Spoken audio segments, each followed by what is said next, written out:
First point ఏంటంటే ఆమె ఒక మాట అన్నారు, అక్కడ కౌరవ సభలో ద్రౌపదిని అవమానించినట్టుగా ఇక్కడ జగన్మోహన్ రెడ్డి గారి పరిపాలనలో చట్టసభలో అసెంబ్లీలో నన్ను కూడా నా శీలం మీద నిందలేశారు, నన్ను వ్యక్తిత్వ హననం చేశారు, నన్ను చాలా ఘోరంగా అవమానించారంటూ ఆమె ఒక పచ్చి అబద్ధం మాట్లాడారు.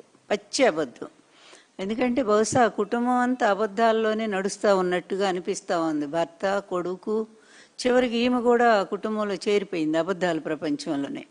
తల్లి, నేను ఒక్కటే చెప్తా ఉన్నాను, నువ్వెవరో కాదు, ఎన్టీఆర్ గారి కుమార్తెవి. మేము గౌరవంగానే అడుగుతున్నాను. నేను ఒక్క సమాధానం చెప్పమ్మా. నిన్ను చట్టసభ అంటే శాసనసభలో ఎవరైనా అవమానం చేశారా? అది ఒక్కసారి మీరు నిరూపించగలరా? ఎందుకంటే ఇప్పుడు మీ ప్రభుత్వమే ఉంది కదా, ఈ ప్రభుత్వం మరి రికార్డులన్నీ ఉంటాయి, అసెంబ్లీ రికార్డులన్నీ కూడా. వాటన్నిటిని కూడా బయటికి తీయించి పరిశీలిస్తే మిమ్మల్ని అవమానం చేశారో లేదో అనేది చాలా స్పష్టంగా అందరికీ తెలుస్తుంది. ఈ విధంగా మీకు మీరే ఒక సానుభూతిని క్రియేట్ చేసుకోవటానికి ప్రయత్నం చేస్తే అది నమ్మటానికి ఎవరు సిద్ధంగా లేరనే సత్యాన్ని కూడా మీరు గ్రహించాలి. ఎందుకు ఊరికే నోరు ఉంది కదా అని చెప్పి అబద్ధాలు ప్రచారం చేయటం ఎందుకమ్మా? నువ్వు ఎన్టీఆర్ కూతురు అనే సంగతి నువ్వు మర్చిపోబాక. అది చంద్రబాబు లోకేష్ వాళ్ళిద్దరు మాత్రం అబద్ధాలకి ఒక పేటెంట్ లాగా అయిపోయారు. ఇప్పుడు ఆ కోవలో నువ్వు కూడా చేరుతా ఉన్నావు అనేది తెలుస్తూ ఉంది. అదొక్కసారి ఆ రికార్డులను పరిశీలిస్తే వాస్తవం ఏంటనేది బయటకు వస్తుంది.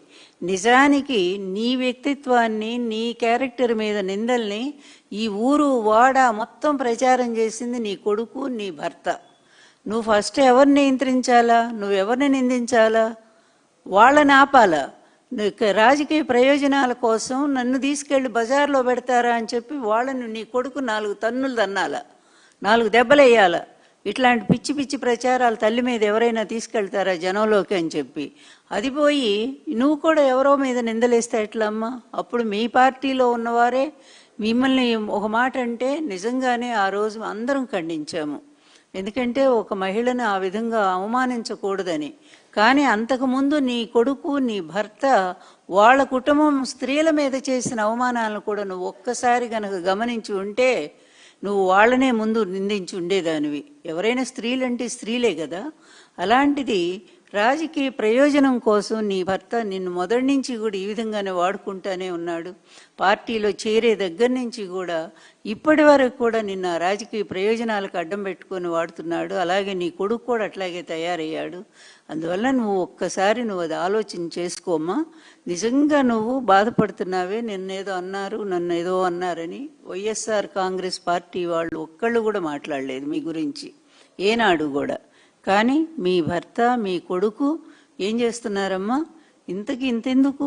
ఇప్పుడు మీరు కాదన్నా అవునన్నా మీ తల్లిగా నన్ను స్వీకరించకపోయినా తల్లి స్థానంలో ఉన్నదాన్ని నేను. ఎన్టీఆర్ గారు కొన్ని లక్షల మంది జనం ముందు మరీ ప్రకటించి వివాహం చేసుకున్నటువంటి ఒక ధర్మబద్ధమైన భార్యని నేను. ఆమెను ఉన్నాను కదా. ఆ రోజు నుంచి ఈ రోజు వరకు కూడా నా క్యారెక్టర్ అసాసినేషన్ ఎంత దారుణంగా చేస్తున్నారో నీ భర్త దగ్గర నుంచి నీ కొడుకు. మొన్న కూడా ఎవరినో కూర్చోబెట్టి నా మీద 60 ఏళ్ల వయసులో నన్ను అవమానం చేశాడే. మరి ఒక్కసారి నిజమైన తల్లివైతే, నిజంగా స్త్రీ అని చెప్పి నువ్వు బాధపడతా ఉన్నావే, సాటి స్త్రీల బాధ గురించి ఆలోచించాల్సిన అవసరం నీకు లేదా? నీ బాధ నీ ఒక్కదానికైనా? నువ్వేమైనా ప్రత్యేకమా? మేమంతా స్త్రీలం కాదా? మేమంతా కూడా పెద్ద కుటుంబాల్లో ఉన్నవాళ్ళం కాదా? మేమంతా ధర్మ మార్గంలో నడిచేవాళ్ళం కాదా?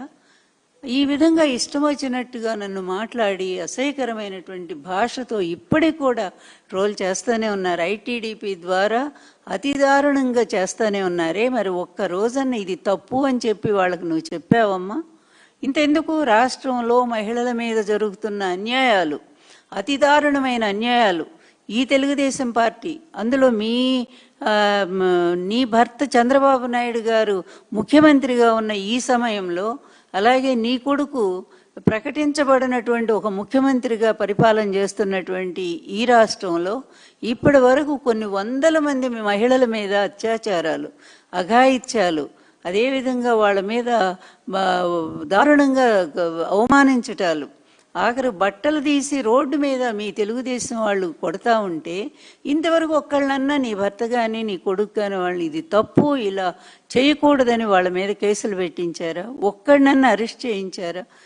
పసి కోనలే మైనర్ తేలినటువంటి చిన్న చిన్న బిడ్డల మీద అత్యాచారాలు చేసి చంపేశారే, వాళ్ళు అసలు వాళ్ళ మీద కేసు ఎక్కడైనా ఉందా? ఏమ్మా భువనేశ్వరి, ఒక్కసారన్నా నీకు ఈ మహిళల బాధ గోడు వినిపించదా?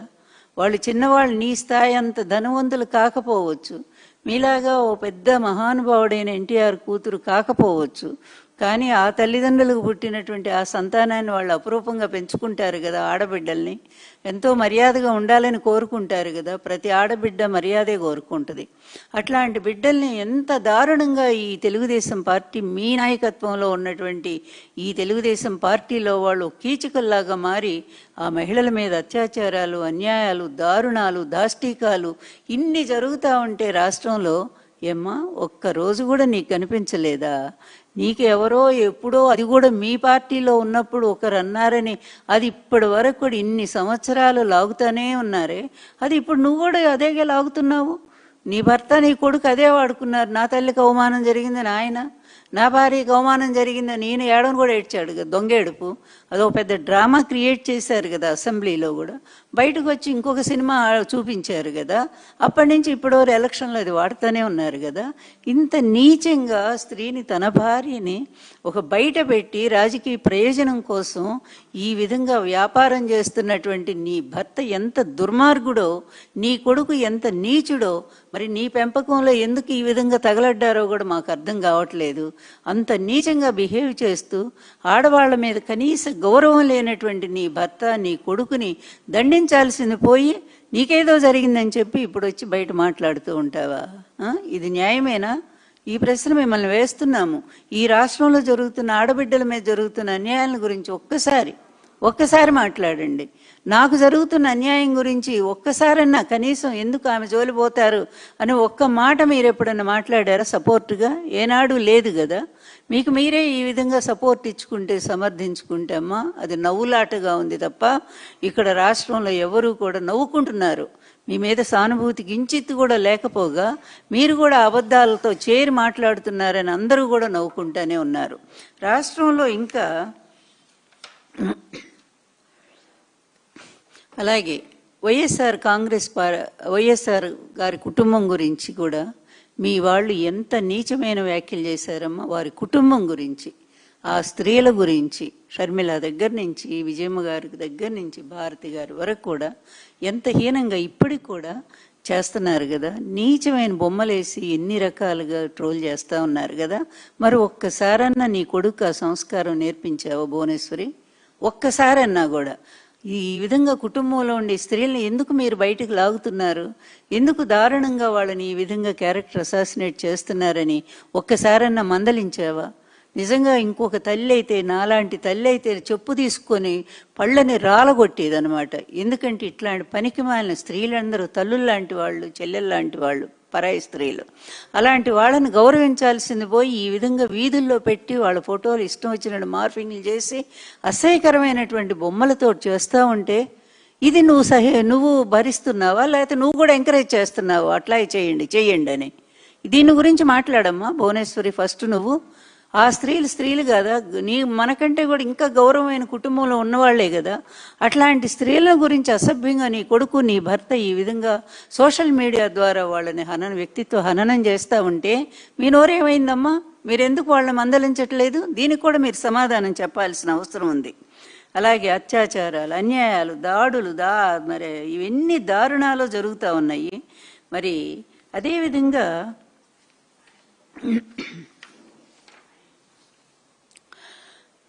ఇది ఇట్లా పెడితే ఇంకొక పాయింట్ మనం మాట్లాడుకుందాం. ఏంటంటే ఇంకొక మాట మీరు అన్నారు, ఇది ఫస్ట్ పాయింట్, ద్రౌపదిని అవమానం చేసినట్టు నన్ను చేశారు.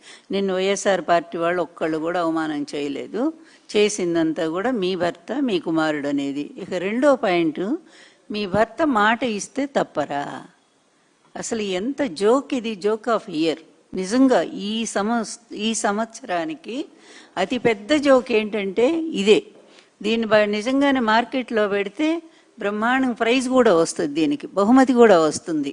ఎందుకంటే మాట ఇస్తే తప్పరు అనే మాట ఎవరికి వర్తిస్తుందమ్మా? అది వైఎస్ రాజశేఖర రెడ్డి గారికి వర్తిస్తుంది, ఎన్టీఆర్ గారికి వర్తిస్తుంది. తర్వాత జగన్మోహన్ రెడ్డి గారికి వర్తిస్తుంది ఆ మాట అనేది.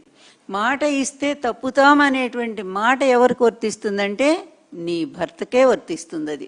చంద్రబాబు నాయుడు ఇన్నేళ్ల పరిపాలన, 4వసారి ముఖ్యమంత్రిగా ఉన్న, 40 ఏళ్ల ఇండస్ట్రీ, ఇన్ని సంవత్సరాల పరిపాలన, ఇన్నిసార్లు ముఖ్యమంత్రి అయినప్పుడు ఏ ఒక్కసారైనా సరే అతను ఇచ్చిన హామీ నెరవేర్చాడా? ఏ ఒక్కటి చెప్పమ్మా. ఆయన ఏ హామీ నిలబెట్టుకున్నాడో ఆ మాట ఇస్తే తప్పుడు కాదు, అసలు ఏ మాట నిలబెట్టుకున్నాడో ఒక్కటి మాకు చెప్పగలిగితే అది పబ్లిక్గా ప్రజలు యాక్సెప్ట్ చేస్తే నిజమే ఆయన ఈ మాట మీద నిలబడ్డారని అంటే మేము కూడా ఒప్పుకుంటాము. ఏ ఒక్క మాట అయినా. ఇంతెందుకు, లాస్ట్ ఎలక్షన్స్ 2014 ఎన్నికల్లో ఆయన 600 హామీలు ఇచ్చారు. ఈసారి అవన్నీ కూడా మర్చిపోయారు అనుకుందాం. జనాలు మర్చిపోరు, వాళ్ళకు ఉంటాయి మనసులో. మొన్న ఎన్నికలే కదా రీసెంట్గా 2024 ఎలక్షన్స్లో ఎన్ని హామీలు ఇచ్చారమ్మా? దాదాపు 143 హామీలు ఇచ్చారు మొన్న ఎలక్షన్లో కూడా. అందులో కూడా ఈ సూపర్ 6, సూపర్ 7 అనేది చాలా హైలైట్ చేసుకున్నారు. ఇంకేంటి, మేము గవర్నమెంట్ రాగానే ఫస్ట్ సంతకం అదేనని చెప్పి అన్నారు. కానీ అందులో ఎన్ని అమలు చేశారు? మిగిలినన్ని వదిలిపెడదాం మనం. మీరు మహిళల గురించే మాట్లాడారు కనుక ఆ మహిళలకు జరుగుతున్న అన్యాయం ఏంటో, మహిళలకి మీ ఆయన ఎన్ని హామీలు నిలబెట్టారో వాటిని గురించే మనం మాట్లాడదాం ఇప్పుడు. 18 ఏళ్లు దాటినటువంటి ప్రతి మహిళకు కూడా 1500 చొప్పున ఆడబిడ్డ నిధి ఇస్తామని చెప్పి ఎవరమ్మా ప్రకటించింది? చంద్రబాబు నాయుడే కదా ఎలక్షన్ ముందు. పెద్ద హామీ కదా. మరి ఆడబిడ్డ నిధి ఎందుకు ఇవ్వట్లేదని చెప్పి మీ ఆయన చెవి మెలేశారా ఎప్పుడైనా సరే? ఆయన అడిగారా మీరు? హామీలు ఆయన నిలబెట్టుకుంటారని మాట అంటున్నారే. ఉచిత విద్యుత్ హామీ ఎవరిదమ్మా అసలు? ఉచిత విద్యుత్ హామీ చంద్రబాబుదా? ఇంతకంటే అబద్ధం, పచ్చి అబద్ధం ఇంకేమన్నా ఉంటుందా భువనేశ్వరి? ఎందుకు ఈ విధంగా మీరు కూడా దిగజారిపోతున్నారు వాళ్ళలాగానే?